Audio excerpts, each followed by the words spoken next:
The twins of the Millionaire wouldn't walk, not even when the doctors insisted their legs were perfect, not even when specialists from 3 continents studied every nerve and every tendon. And not even when their father Richard Moore invested more money in treatments than most people would see in a lifetime. That strange truth echoed in his mind every morning as he lifted the little Olivia and Claire from their beds and placed them gently into the small silver wheelchairs that had become extensions of their bodies. He tried to smile at them, tried to make it seem like a normal ritual, but each movement carried the silent pain of a man who felt powerless despite possessing everything the world envied. On that particular afternoon, the sun hung low over Willow Creek Estates, an affluent suburb with polished stone sidewalks and maple trees that arched like obedient servants. The air shimmered with heat, making mirages rise from the asphalt. Richard pushed the twins along their usual path, the wheels humming softly in a familiar rhythm that had become the beat of their lives. The 2 girls clutched their stuffed animals, Olivia with her faded bunny and Claire with her little yellow bear. They pointed at passing cars, at delivery scooters zipping by at high speed, at a dog barking behind a gate. Their laughter came easily as if nothing in the world was wrong. But Richard always heard a small emptiness in it, something fragile, something missing. As they approached the quiet corner where the buildings became less luxurious and the aroma of fresh pretzels wafted from a distant vendor, Richard noticed something unusual. A boy sat alone on the sidewalk, thin and barefoot, drawing in the dirt with a broken stick. He didn't look older than 10. His hair was tousled, darkened by the sun and dust. He wore a baggy shirt that hung off his shoulders. Even so, despite his circumstances, something gentle emanated from him, a serene warmth that softened the harshness of the street around him. He traced small shapes in the ground, circles, lines, and most curiously tiny footprints arranged in a precise sequence. Richard was about to steer the twins away from him when suddenly both leaned forward at the same time. Olivia gasped in wonder. Claire dropped her bear onto the sidewalk. Their arms reached toward the boy as if pulled by an invisible thread. They laughed in a way Richard had never heard before, a sound filled with recognition and joy, though they'd never seen that child in their lives. The boy looked up, startled by the sudden attention. His eyes were calm and observant, the kind that carried old stories no one bothered to ask about. He glanced between the twins and the shapes in the dirt. A slow, hesitant smile appeared on his face as if he wasn't sure he was allowed to smile. Richard felt a knot of uncertainty tighten in his chest. He looked around. Cars passed a woman across the street, walked her dog without noticing them. Everything seemed normal, almost too normal for such a strange moment. Olivia clapped her tiny hands and pointed at the boy. Claire tapped her feet on the edge of the footrest, an uncoordinated rhythm that made Richard's heart race because she did that whenever she wished she could stand and run. He hesitated. The rules of being a father, of being a public figure, of being a man judged his whole life. All those rules screamed at him to avoid interacting with strangers on the street. But another voice, calmer yet deeper, told him something significant was happening. Something he couldn't walk away from. "Girls," Richard said gently. "What's wrong? Do you want to say hello?" Both nodded vigorously, their eyes shining with a strange intensity. Richard cleared his throat and addressed the boy. "Hello, kid. My daughters want to greet you." The boy stood up slowly, cautious as if every movement required permission. He took a step forward, his feet silent on the pavement. For a moment he looked behind Richard, checking for any hidden threat. Then he knelt beside the wheelchairs. His stick remained in his hand, half covered in dirt. The twins stared at the stick and then at the tiny footprints on the ground. The boy looked at Richard expectantly, saying nothing, almost as if asking with his eyes if he could be near them. "It's okay," Richard said softly. "They like you." The boy blinked in surprise, then lightly tapped the stick on the ground, creating a small beat. Tap, tap, tap. The twins responded instinctively, their hands rising, their fingers twitching, their faces flushing. They laughed again, louder, more intensely, as if the sound came from a place deeper than their lungs. Richard held his breath, crouching beside them, not wanting to miss anything. The boy pressed the stick into the dirt again and scratched another row of tiny footprints. He looked at the girl's legs, not with pity, but with a focused curiosity that made Richard's spine tingle. Slowly he lifted the girl's feet from the rests one at a time, placing them gently on the warm pavement. The twins looked down, startled, but not resisting. Their toes curled, their knees trembled. Something electric filled the air. Richard opened his mouth to stop the boy. All the experts had warned him that forcing the twins to stand without therapeutic supervision could cause emotional shock. Yet, for reasons he couldn't explain, Richard stayed silent. The moment felt sacred. The asphalt pulsed with sunlight. The city's noise faded. Time itself seemed to pause. The boy tapped again. Tap, tap, tap, tap. He nodded to the twins, encouraging them without words. Olivia lifted her chin, teeth gritted. Claire gripped the sides of her chair. They pushed forward, shaking their legs wobbly as if they still didn't remember how to bear weight. Richard whispered, "My God." The girls bent their knees. Their little arms extended, their fingers trembling, their feet pressing into the ground. Richard felt the whole world spin, as if every impossible moment of the last 3 years was converging there. Then came the subtlest, most delicate shift, a movement so fine it was almost imperceptible. Olivia's heel lifted, then Claire's toes curled as she pushed. The boy leaned closer, his gaze steady, guiding them with nothing but presence and quiet confidence. He moved his hand rhythmically, showing them how to shift weight. The twins mimicked him as if they'd practiced these motions their whole lives. Richard felt his face burn behind his eyes. He brought his hand to his mouth, terrified of shattering whatever miracle was about to unfold.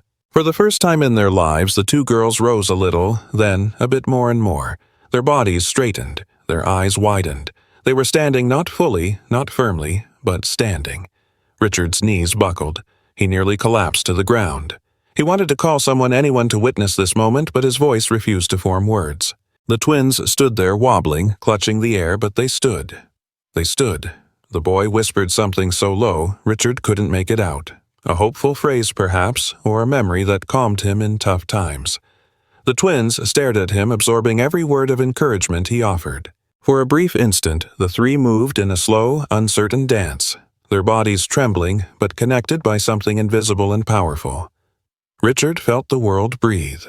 Then a gust of wind swept the street, carrying the scent of fresh pretzels, as if nature itself acknowledged the miracle. The twins held their position for one more second before their legs gave way. They fell back into their wheelchairs with sighs of surprise. Richard lunged forward, catching their arms. He expected fear, tears, shock. Instead, Olivia burst into a radiant laugh that echoed down the street. Claire clapped and let out squeals of joy. They looked at the boy, not their father, as if he were the one who had awakened something buried inside them. Richard wiped his face quickly, realizing tears had fallen without permission. He looked at the boy, who stepped back slowly, almost afraid he'd done something wrong.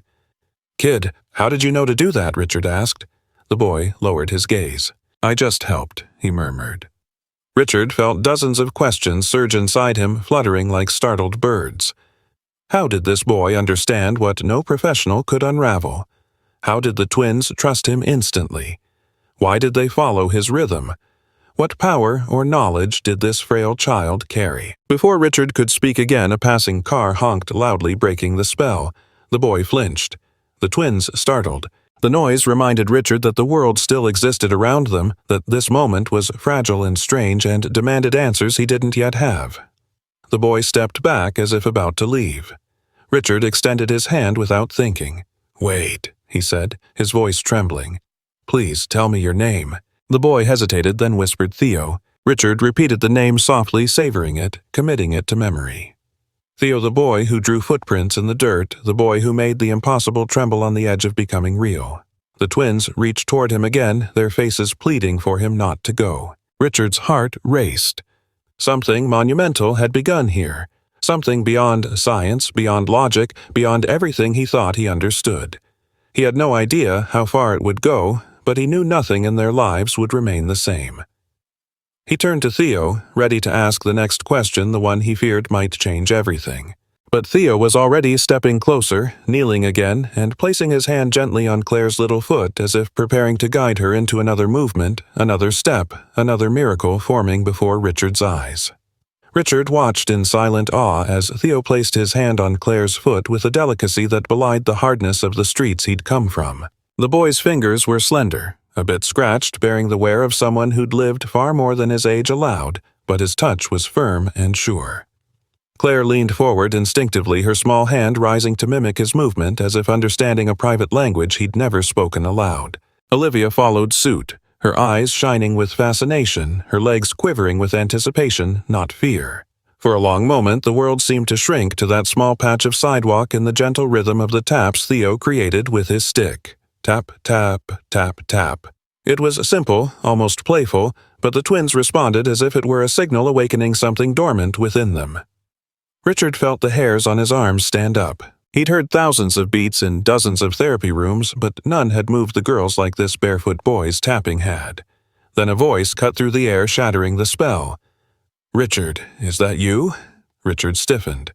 A neighbor from 2 blocks away, Mrs. Marlene approached with her shopping bags.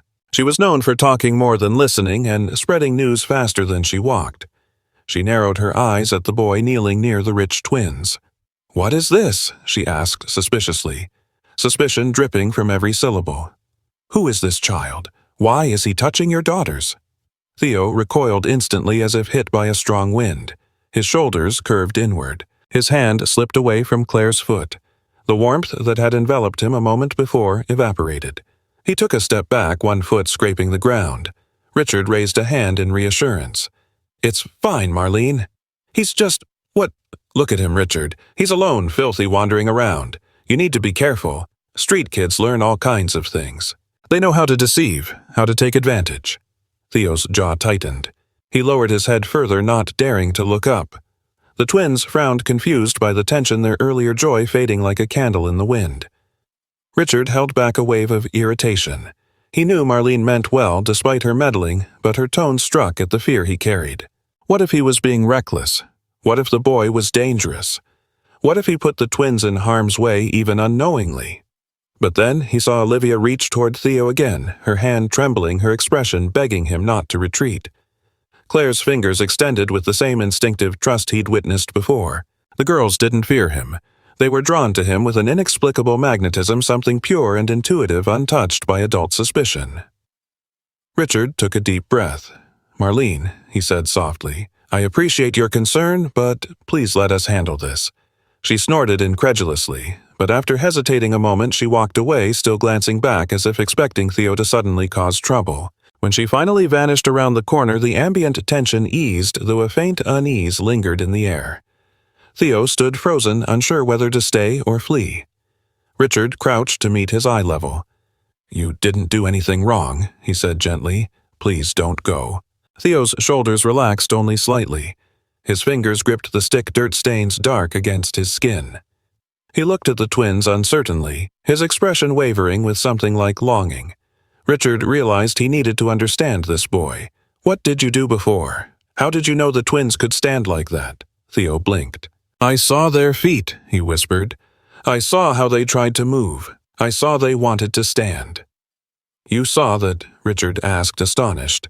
Theo nodded once. The twins suddenly tapped their feet, excited, producing a faint metallic tink against their wheelchair's footrests. They wanted him to continue, didn't want that moment to end. Richard's heart squeezed painfully. He made a decision he knew would change everything. "Would you like to help them again?" he asked. Theo held his breath. For a moment he seemed unable to believe the words. Slowly, almost fearfully, he nodded. The twins cheered with soft squeals. Theo knelt again, but this time with more shyness. He guided their feet to the pavement once more. He tapped the rhythm again. Tap, tap, tap. And the twins reacted immediately, bending their knees, raising their hands, their bodies recalling the unfamiliar sensation of standing. Richard felt a wave of admiration swell inside him like an unstoppable tide. Each moment seemed impossible. Each breath carried a strange hope. For nearly 15 minutes, Theo encouraged the twins through small movements, weight shifts, balance, heel, lifts, toe wiggles. Nothing dramatic happened beyond the first attempt, but each motion was progress. The girls learned to lean forward, straighten their backs, shift from hesitation to curiosity. When they finally grew too exhausted to continue, their bodies slumping into the chairs, they radiated pride. Again, Olivia whispered, breathless. "One more time," Claire echoed, clapping softly. Theo shook his head lightly. "Tomorrow," he said. "They're tired." The twins pouted, but even their disappointment carried an air of satisfaction. Richard stood, his trembling hands in his pockets. "Will you be here tomorrow?" he asked. Theo hesitated, a hint of uncertainty on his face. "Sometimes I come here if I can," Richard repeated, confused. "Where do you stay?" Theo looked away. Somewhere. That single word carried the weight of a life lived in shadows. Richard wanted to press, but something inside him knew the boy would vanish if pushed too hard. So he simply nodded. "If you come, we'll be here." Theo stepped back, ready to disappear into the maze of alleys, but the twins reached for him one last time. He paused, waved lightly, his lips curving into a shy smile before turning and vanishing down the street. Richard knelt beside the twins. "Girls," he whispered. "What just happened today?" Olivia giggled. Claire squeezed his hand. Neither had words to describe it, but their bright eyes answered for them. Something extraordinary. That night, Richard replayed the memory endlessly. He couldn't sleep. Every time he closed his eyes, he saw Theo tracing those tiny footprints in the dirt. He felt the warmth of the rhythm. He saw the twins rising shakily, defying every prognosis. He tried to convince himself it must have been coincidence, chance or a fluke from the heat, adrenaline, or the twins' unusual reaction. Yet, whenever he tried to rationalize, he recalled Theo's steady focus, the precision in positioning their feet, the calm assurance in his movements. There was knowledge in those hands, there was practice. The next day, Richard returned to the same corner earlier than usual. The twins were eager. They craned their necks searching for the boy long before he appeared. When Theo finally approached carrying the same stick, the twins vibrated as if reuniting with a long-lost friend. Theo lowered his head shyly. "Can we try again?" he asked. And they did. Day after day, they returned. Day after day, progress built. The twins went from unstable, trembling stances to holding positions for longer seconds. They learned to shift weight left and right. Their legs wobbled, but wobbled with purpose. Soon, curious neighbors began to notice. Some watched fascinated, others whispered incredulously. Some questioned why Richard allowed a homeless kid to handle something so delicate. One afternoon, a man in a suit approached with a furrowed brow. "Is this appropriate, Richard? Letting a boy like that teach your daughters? You could hire a professional." Richard felt anger boil inside, but before he could speak, Theo flinched and retreated, fear etched in his eyes. The twins reacted instantly, grabbing his shirt sleeves as if afraid he'd disappear. The man shook his head. "You should be careful. People will misinterpret." Richard turned sharply. "People misinterpret everything, even miracles," he replied, surprising himself with the force in his voice. But the damage was done. Theo grew quiet, emotionally withdrawn. When the session ended, he slipped away without waiting for the twins to wave goodbye. The next morning, he didn't show. The twins cried for him, confused and heartbroken. Richard pushed their wheelchairs down the street, searching every corner, every alley, every doorway. No Theo. Richard's heart tightened with panic. He feared the boy felt unwanted, judged, or scared. Hours later, as he finally turned a corner near an old bakery, he spotted something faint on the sidewalk. A trail, tiny footprints drawn in the dirt. A familiar pattern, a silent message. He followed the track past the bakery through vacant lots and rusted fences. The footprints grew fainter, then clearer again, leading into a narrow alley flanked by peeling paint and laundry lines. Richard's pulse quickened. He pushed the wheelchairs forward, guiding the twins into the dim passage. The alley narrowed, light dimming. The air smelled of dust and something metallic. The footprints ended behind an abandoned warehouse. Richard approached, calling softly, "Theo?" Something stirred in the shadows. The boy emerged slowly, holding his stick like a shield, his eyes rimmed with exhaustion and fear. He looked smaller than ever, fragile yet determined. Richard took a deep breath, preparing to speak, to understand, to uncover the truth buried in this child before it was lost again. And as he stepped forward, Theo raised his stick, eyes trembling as if about to confess something that would change everything Richard thought he knew. Richard didn't move at first, neither did Theo. They simply stood face to face in the dark alley behind the abandoned warehouse, framed by cracked brick walls and the soft rustle of a loose metal sheet swaying in the wind.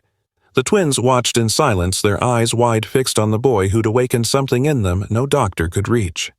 The stick in Theo's hand shook, not in threat, but in fear. He seemed to expect someone to drag him away just for being in the wrong place. Richard softened his voice. "Theo, why did you leave yesterday?" The boy pressed the stick into the dirt, forming a crooked, anxious line. His voice barely rose above a whisper. "People don't like when I help." Richard felt the words hit his chest like stones. "You're helping my daughters. They need you." I need you." Theo shook his head. "Adults don't trust me. They think street kids can't know anything good." Richard wanted to protest to deny the boy's pain, but he couldn't. He'd seen the stares, heard the whispers, watched Theo shrink every time someone looked with suspicion instead of humanity. Richard took a slow step forward. "Please come out of this alley. Let's talk where the girls can see you better." Theo lifted his head, eyes reflecting both fear and a thin thread of hope. He walked hesitantly toward the wheelchairs as if approaching fragile glass. The twins reached for him immediately. Theo held his breath as if their trust was the one thing he didn't know how to handle. He knelt beside them again, lightly touching the ground with his fingertips. "I didn't mean to scare anyone," he said. "I just wanted to help them walk. I think they can walk. I think they always could." The statement left Richard stunned. "What do you mean they always could?" Theo traced the outline of 2 footprints in the dirt. "Their bodies are scared, not their legs. They don't trust the ground yet, but they want to." He pointed to Olivia's feet. "She tries to lift her heel when she's excited. That means her body remembers how to stand." He pointed to Claire's toes. "She curls them forward. That means she's trying to take a step." Richard stared at him. You noticed that just by watching them for a few minutes, Theo nodded a small, simple gesture as if it were the most natural thing in the world. The alley grew quieter, even the wind seemed to still. Richard swallowed hard. "How did you learn this, Theo, this time?" Theo looked away, his gaze drifting toward the dark warehouse door where echoes of his past lingered like dust. "My dad taught me. He showed me how to help kids who were afraid to move. He worked at a small clinic far from here. He said children's bodies speak if you watch closely. He said movement is a language." "What was your dad's name?" Richard asked quietly. "Jonas," Theo whispered. "He knew how to help kids with weak legs or legs that forgot how to stand. He taught me everything. We practiced together. He showed me patterns, said rhythm teaches balance, said the ground listens." Richard felt chills run down his arms. It was as if Theo was reciting forgotten truth from an ancient wisdom book. "What happened to him?" Richard asked gently. Theo's voice could barely hold steady. "He and my mom got sick both in the same week. No one to help us. They went away. I was left with no home, no clinic, nothing." The twins reached toward him again, sensing the sadness in his tone. Theo gave them a small, trembling smile. "Sometimes I help other kids on the street, but adults get scared. Think I want something in return. So I do it quietly and leave fast." Richard felt his heart squeeze painfully. This boy wasn't a danger. He was a gift lost in the wrong world. Before Richard could say anything, sudden footsteps echoed at the alley's entrance. Heavy, hurried steps. A voice followed. There. Richard turned sharply. 2 city workers appeared, accompanied by a middle-aged man holding a phone. The man pointed straight at Theo. "That's him, the kid you've been looking for. He's been causing trouble around here, messing with kids, touching them. I saw it all." Theo froze. Terror etched on his face. "That's not true," Richard shot back, positioning himself in front of the twins and the boy. "Who are you to make such accusations?" "I'm a concerned citizen," the man said, lifting his chin. "I saw him near a school last week fiddling with a kid's brace. People like him need to be off the streets." Richard felt intense fury surge. People like him, a child. You want to criminalize a child just for being alive. The officers approached. "Sir, calm down. We've had multiple reports about this boy. We just need to ask him some questions." Theo took a shaky step back. His stick hit the ground hard. The twins started crying, reaching desperately for him in panic. Richard raised his hand immediately. "You're not taking him," he said firmly. "He's helping my daughters. He's no threat to anyone." One officer frowned. "Sir, we can't ignore the reports." "I said he stays." Richard repeated, his voice low but sharp enough to cut the silence. Tension rose like a rope pulled from both ends. The officers now looked uncertain, recognizing Richard's authority and status. Then the man with the phone raised his device higher. "I recorded him touching your daughters yesterday," he said with a smug smile. "Can I show the police?" "Show me," Richard said, stepping toward him. The man played the video. It was indeed Theo helping the twins balance, but without context it looked like a street kid lifting 2 rich kids' feet without permission. The officers exchanged uneasy glances. Before they could speak, the twins shouted in unison, "No, Theo, Theo!" They reached desperately, their chairs nearly tipping forward. Richard pointed at the girls. Does that look like fear to you? These are my daughters. They trust him. They feel safe with him. If he was hurting them, they wouldn't react like this. One officer softened his stance a bit, the other remained cautious. The man with the phone scoffed. You're blinded by sentiment. Kids like him say one more word, and I'll ensure the whole neighborhood hears who's really spreading danger and lies. For a long moment, no one moved. Then, finally, one officer spoke. We'll log this as a misunderstanding, but please keep the boy under supervision. Richard nodded firmly. I intend to. More than you know. The officers left. The man with the phone lingered glaring at Theo before turning away. When they were all gone, the alley plunged into a trembling silence. Theo's breathing was ragged, almost shallow. The twins seemed on the verge of collapsing into tears. Richard knelt in front of the boy. Look at me, Theo. Theo hesitated, then lifted his scared eyes. You did nothing wrong, understand nothing. Theo nodded weakly. They always say I cause trouble. They always say I should stay away. Richard's voice softened. They say that because they don't understand your gift. But I do, and I'll never let anyone take advantage of you again, I promise. Theo's lips parted, but no sound came. His eyes glistened as if he'd forgotten what it felt like to be defended. Richard placed a hand gently on his shoulder. Come with us, please. We can't keep doing this work in alleys. Theo swallowed hard. To your house. Yes, to our house. The word our echoed through the silent alley like a fragile miracle. Theo nodded slowly, almost shaking with the weight of the trust placed in his hands. Richard lifted the twins' wheelchairs and began pushing them out of the alley. Theo followed close, but not too close, still unsure of his place in that world. As they neared the main street, something unexpected happened. A woman standing outside a bakery exclaimed, mouth agape, Look, it's them, the twins who couldn't walk. People turned phones, raised voices rising. Richard froze. What's going on? A teenager ran up breathless. A video got posted online yesterday. The twins standing with help from a boy. It's got thousands of views already. Richard felt a knot in his stomach. He turned to Theo, whose face was pale as paper. Was it him, someone whispered? He's a miracle boy. A kid on a bike shouted, Look, it's the miracle boy. Suddenly, a crowd formed. Dozens of stares, dozens of whispers, some admiring, others suspicious. Theo backed against the wall, overwhelmed by anguish, shrinking into himself. Richard stepped in front protectively. Please give us space. No one listened. Someone yelled, Make the twins do it again. Another shouted, Did he trick them? Is it real? A harsher voice rose. He's manipulating them for money. Theo's breath came in short bursts. He shook his head repeatedly in panic as if the air itself was crumbling. Richard sensed the situation spiraling. He needed to protect the boy, protect the girls, protect whatever fragile miracle they were building. Stop, Richard shouted. Get out of the way. With effort, he cleared a path through the crowd until they reached a quieter street. Theo wiped his eyes quickly, ashamed of the tears. I should go, he whispered. They'll keep looking. I'll cause trouble. Richard turned sharply. No, you're not running anymore, not from them, not from anyone. He placed both hands firmly on Theo's shoulders. Come with us, he said. For good. Theo trembled. They won't let me stay. Richard pulled a small leather folder from his coat pocket. I decide who stays in my home. He took a deep breath, trying to calm himself. I'll talk to the authorities. I'll protect you legally, but first let's get you somewhere safe. Upon arriving at the mansion, the staff looked confused, but Richard raised his hand to silence questions. He led Theo inside gently, and the twins welcomed him with enthusiasm. Later that night, while everyone slept, Richard paced restlessly in his office. He needed to understand everything about Theo's father's methods. He needed answers beyond instinct. He entered the guest room they'd prepared for Theo just to check if the boy was comfortable.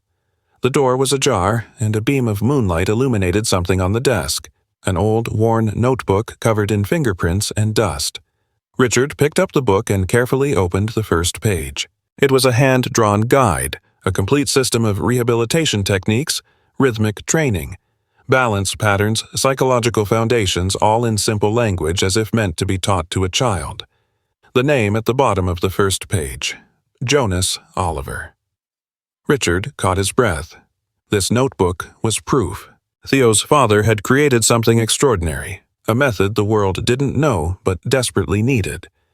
Richard closed the notebook and pressed it to his chest, his heart racing with a mix of awe and responsibility. In the hallway, he heard soft footsteps. Theo appeared at the door, eyes wide and unsure. "You found it. I didn't know where else to keep it." Richard approached him slowly. "Theo, this changes everything." Theo looked scared. "Does it mean I have to leave?" "Leave," Richard whispered. "It means you have a place here, a future here." Theo's eyes filled with tears, but he held them back, blinking in fear of believing. Richard placed a hand on his shoulder. "Tomorrow, I'll make a decision that protects you, helps the twins, and shares your father's gift with others." Theo held his breath. What decision? Richard exhaled, slowly feeling the weight of responsibility settle on him. "The one that will change your life forever," he said, stepping into the living room where the twins slept in their chairs.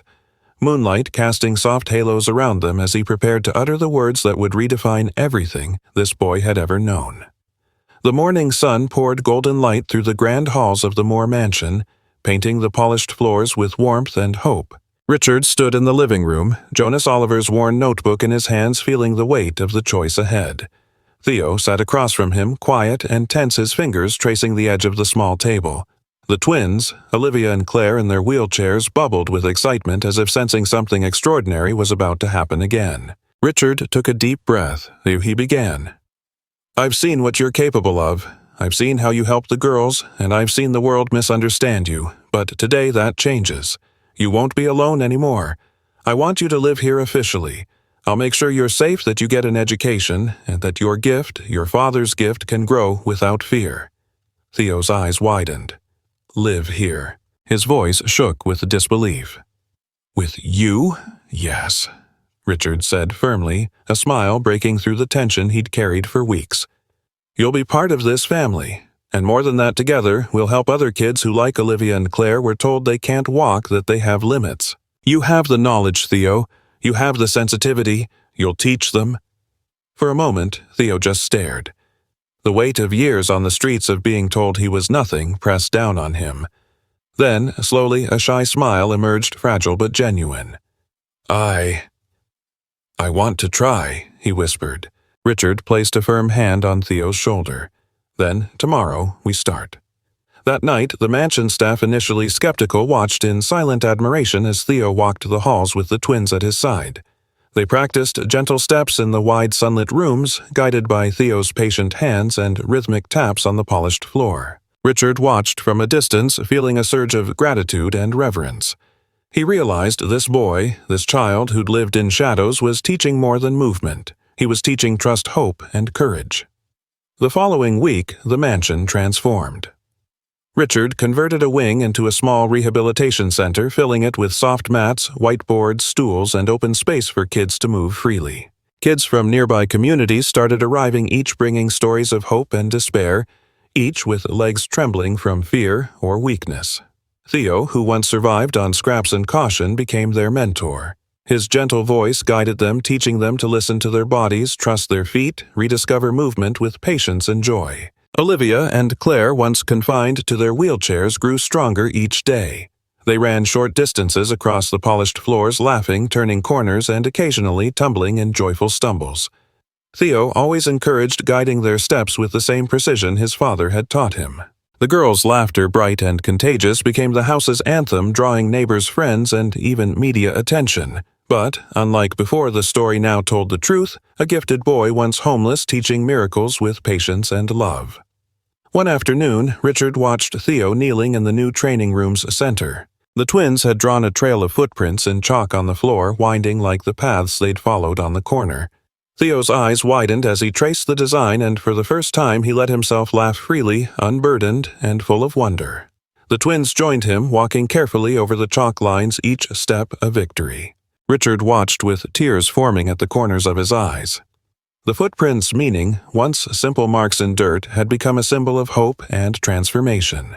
The news spread beyond Willow Creek Estates.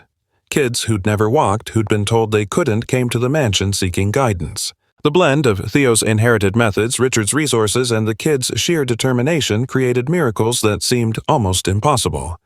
One by one, they took their first steps, just like Olivia and Claire.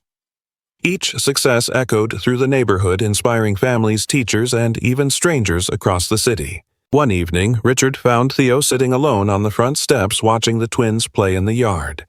The boy's fingers hovered over the dirt, absent-mindedly tracing imaginary footprints. Richard sat beside him, careful not to startle him. "You've changed everything," Richard said softly. "Not just for the twins, not just for this house, but for everyone who needed a chance to move forward to believe." Theo shook his head. "I just followed what my dad taught me. I never thought it would make a difference beyond the streets." Richard smiled. "It matters more than you know, Theo. You have a gift, but it's not just the gift. It's your heart." Theo looked at him with a mix of humility and amazement. "You really mean that?" "Yes, I do, and I'll never let the world convince me otherwise." In the yard, Olivia and Claire ran toward them, giggling softly, hair bouncing with each step. They reached Theo first, piling onto him. He staggered under the sudden weight, laughing as he steadied them.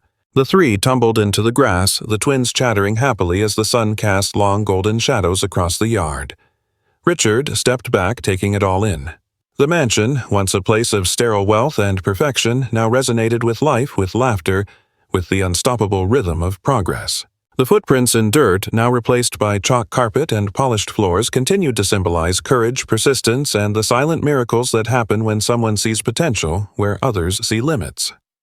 Months later, the mansion became a thriving center, a small but prosperous rehabilitation hub open to kids from all backgrounds. Theo's techniques were documented, refined, and shared with other professionals. Families traveled from distant neighborhoods hoping to see their children take steps they'd thought impossible. Richard stood at the entrance one afternoon, watching a girl wobble carefully along a chalk-marked path while her mother wept with joy nearby. Richard felt a hand on his arm turned and saw Theo smiling now, confident no longer the boy hiding in alleys. "It's working," Theo said simply. Richard nodded. "Yes. And it will keep going because of you, because you trusted them. They trusted you, and you trusted yourself." Theo's gaze shifted to the twins now racing each other across the yard, their laughter blending with the warm afternoon air.